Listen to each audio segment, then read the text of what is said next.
I'm gonna start rolling. This is Rilla, Preferred Home Services. Interview 2.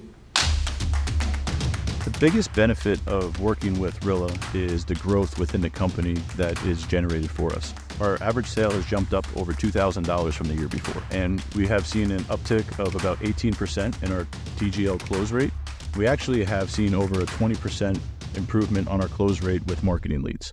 Preferred Home Services is a division that works 24/7 with the plumbing, HVAC, and electric departments. Sales is about 75% of our annual revenue. So we were looking for a product that took us to that next level from making us a standard company to an exceptional company in our community. The biggest benefit I find with Rilla is it keeps me on track through the sales process. Rilla analyzes conversations between people, has key talking points, analytics behind it, records it. Then from there you can get data points of this is what you hit on and this is stuff you missed. And a lot of that stuff correlates to how well you communicate with the homeowner and obviously if you close the deal and make the sale.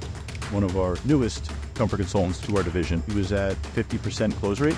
After 2 months of listening to the Rilla calls and diving in, he's up to 71% close rate. The pain point and challenge that I was experiencing before we had Rilla was time. Before, I would have to go to the call, sit there with the comfort consultant the whole time, and it takes 2 to 3 hours per call. Right now, I'm able to hit each call for about 20 to 30 minutes. Rilla has given us a tool to actually make us better as a team. The interaction of sharing thoughts and ideas, people listening to each other's calls. Ooh, how did that work? Boy, that's a pretty cool idea. I could listen to guys that have 10, 15, 20, 40 years of sales experience and pick and choose and make it my own. I would highly recommend Rilla. This is a product that is going to set the HVAC industry to another level. Awesome. Great. Yeah. There you go. That was fantastic.